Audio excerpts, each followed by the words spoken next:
ओम श्री गणेशाय नमः। दोस्तों, एस्ट्रो समाधान यूट्यूब चैनल में आपका हार्दिक स्वागत है। दोस्तों, 5 जुलाई 2020 को साल का तीसरा चंद्र ग्रहण लगने जा रहा है, जो कि आषाढ़ महीने की पूर्णिमा तिथि को लगेगा। इस ग्रहण के दौरान बहुत सी घटनाएं आपके साथ होंगी। वहीं दोस्तों, यह चंद्र ग्रहण बहुत ही भयंकर चंद्र ग्रहण रहने वाला है। दोस्तों, आपको बताना चाहेंगे कि 5 जुलाई 2020 को पड़ने वाला यह चंद्र ग्रहण सभी 12 राशियों पर अपना अलग अलग प्रभाव डालने वाला है। परंतु 12 राशियों में से 3 भाग्यशाली राशियां ऐसी हैं जिनके सपने पूरे हो सकते हैं। जो भी इन्होंने भविष्य को लेकर अपने मन में योजनाएं बनाकर रखी हैं, वे योजनाएं इनकी अवश्य ही सफल होंगी। ये 3 राशियां बहुत ही भाग्यशाली रहने वाली हैं। इन 3 राशियों को अनेकों प्रकार के लाभ, धन लाभ अवश्य ही प्राप्त होने वाले हैं। साथ ही साथ ये धन से मालामाल होने वाले हैं। दोस्तों, इस ग्रहण काल के प्रभाव से देश में काफी ज्यादा प्रभाव पड़ेगा। कई प्रकार की विपदाएं आपको देखने को मिलेंगी, जैसे कि तूफान, भूकंप, प्राकृतिक आपदाएं हो सकती हैं। दोस्तों, 5 जुलाई को पड़ने वाला यह चंद्र ग्रहण, इसका सही समय सूतक काल का समय, इसके अलावा कौन कौन सी वे 3 भाग्यशाली राशियां हैं जिनके सपने पूरे होंगे, अनेकों प्रकार के लाभ इन 3 राशि वाले जातकों को प्राप्त होंगे, इसके बारे में हम आपको बताएंगे विस्तार से।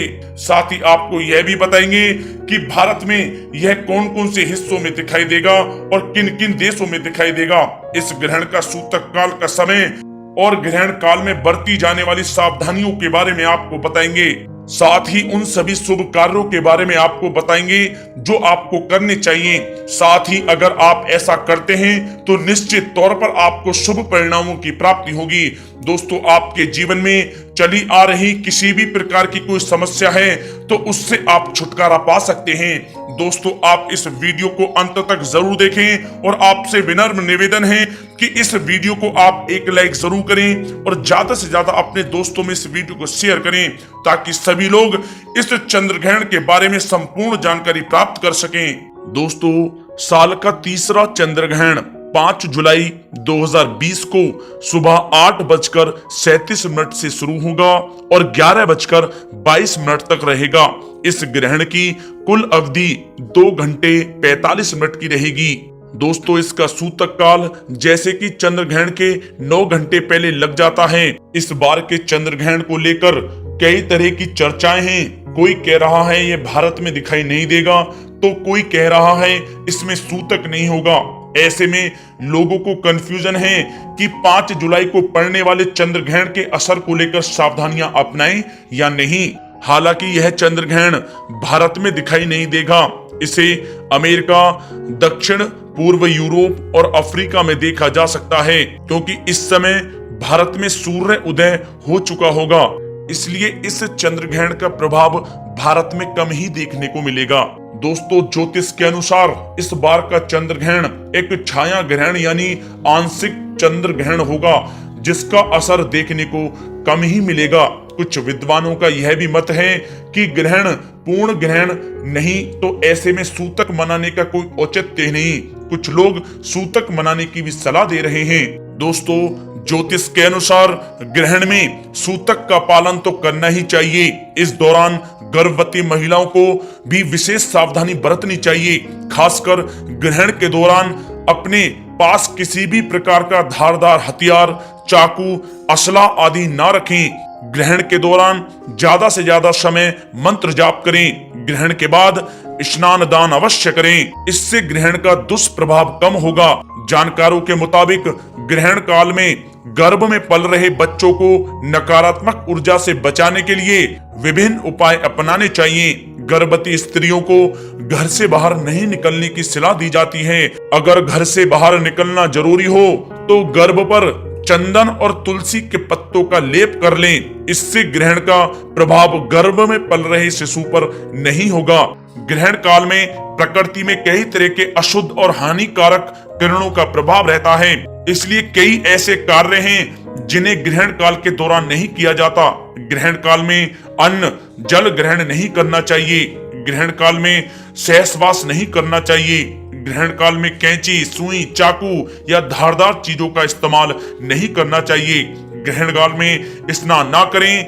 ग्रहण समाप्ति के बाद स्नान करें। ग्रहण को खुली आंखों से ना देखें। हालांकि चंद्र ग्रहण देखने से आंखों पर कोई बुरा असर नहीं होता। ग्रहण काल के दौरान गुरु प्रदत्त मंत्र का जाप करते रहना चाहिए। आइए दोस्तों जानते हैं इस चंद्र ग्रहण का प्रभाव सभी 12 राशियों पर कैसा रहने वाला है। आइए जानते हैं विस्तार से।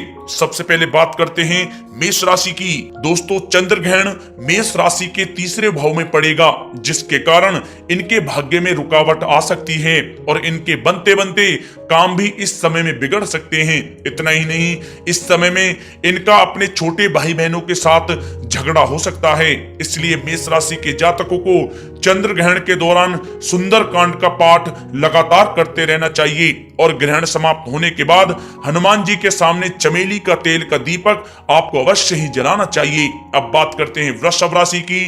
वृषभ राशि के जातकों के लिए चंद्र ग्रहण दूसरे भाव में लगेगा, जिसके कारण इनका अपने परिवार वालों के साथ मतभेद हो सकता है। इतना ही नहीं, इस समय में इन्हें आर्थिक हानि भी उठानी पड़ सकती है।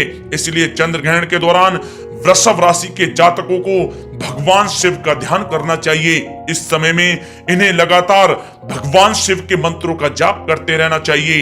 यदि आप ऐसा करते हैं तो ग्रहण के अशुभ प्रभावों का आपको सामना नहीं करना पड़ेगा। अब बात करते हैं मिथुन राशि की। मिथुन राशि के जातकों पर इस चंद्र ग्रहण का सबसे अशुभ प्रभाव पड़ने वाला है। इस समय इनका स्वास्थ्य बेहद खराब हो सकता है। वहीं दूसरी ओर इस समय में इन्हें अत्यधिक मानसिक कष्टों का सामना भी करना पड़ेगा। चंद्र ग्रहण के इन दुष्प्रभावों से बचने के लिए आप भगवान श्री हरि विष्णु के मंत्र ओम नमो नारायण नमः मंत्र का पूरे ग्रहण काल के दौरान जाप करते रहें। ऐसा करने से आप चंद्र ग्रहण के अशुभ प्रभावों से बच सकते हैं। अब बात करते हैं कर्क राशि की। कर्क राशि के जातकों के लिए चंद्र ग्रहण उनके 12वें भाव में पड़ेगा, जिसकी वजह से इनके खर्च अत्यधिक हो सकते हैं। इतना ही नहीं, इस समय में इन्हें अपने परिवार से दूर भी जाना पड़ सकता है। ज्योतिष के अनुसार चंद्रमा को कर्क राशि का स्वामी माना जाता है, इसलिए ग्रहण का असर इन पर भी अधिक रहेगा। चंद्र ग्रहण के दुष्प्रभावों को कम करने के लिए कर्क राशि के जातकों को चंद्र ग्रहण के समय चंद्रमा के बीज मंत्र ओम श्रा श्री श्रौ से चंद्रमसे नमः मंत्र का निरंतर जाप करते रहना चाहिए। अब बात करते हैं सिंह राशि की। सिंह राशि के जातकों के लिए चंद्र ग्रहण उनके 11वें भाव में पड़ेगा, जिसके अनुसार इन्हें इस समय में मिला जुला फल प्राप्त हो सकता है। इस समय में आपकी आय में वृद्धि तो होगी, लेकिन आपका अपनी बड़ी बहन के साथ संबंध खराब हो सकता है। आपको चंद्र ग्रहण के दौरान लगातार आदित्य हृदय स्रोत का पाठ करते रहना चाहिए और चंद्र ग्रहण के समाप्त होने के बाद किसी भी गरीब व्यक्ति या ब्राह्मण को 7 प्रकार के अनाज का दान आप अवश्य करें। अब बात करते हैं कन्या राशि की। कन्या राशि के जातकों के लिए चंद्र ग्रहण उनके 10वें भाव में पड़ेगा, जिसके कारण उनका अपने उच्च अधिकारियों के साथ झगड़ा हो सकता है। इसके साथ ही इस समय में इनके मान सम्मान में भी कमी आ सकती है।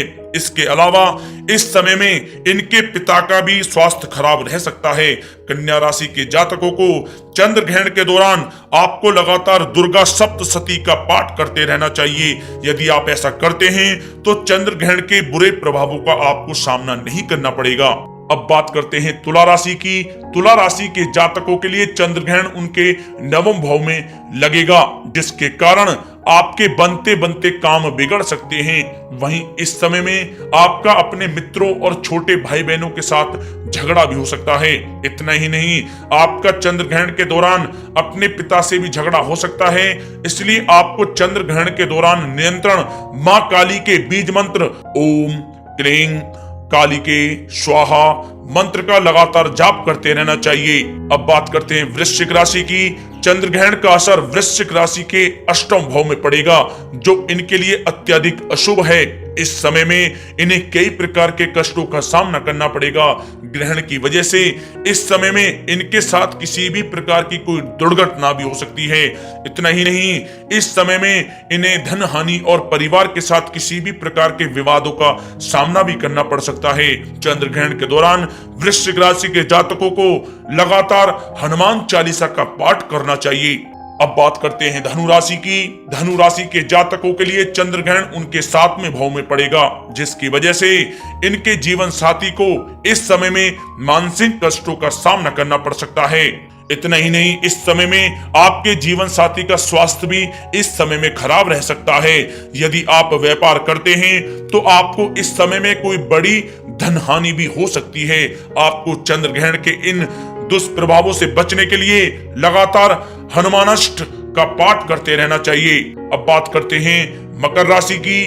चंद्र ग्रहण मकर राशि के जातकों के लिए 6ठे भाव में पड़ेगा, जिसके कारण इन्हें रोगों का सामना करना पड़ सकता है। इस दौरान इन्हें पानी से होने वाली बीमारियों का सामना करना पड़ सकता है। इस समय में इन्हें अपने शत्रुओं के द्वारा बाधाओं का सामना नहीं करना पड़ेगा। इस समय में इनके शत्रु इनके सामने आने की हिम्मत नहीं करेंगे।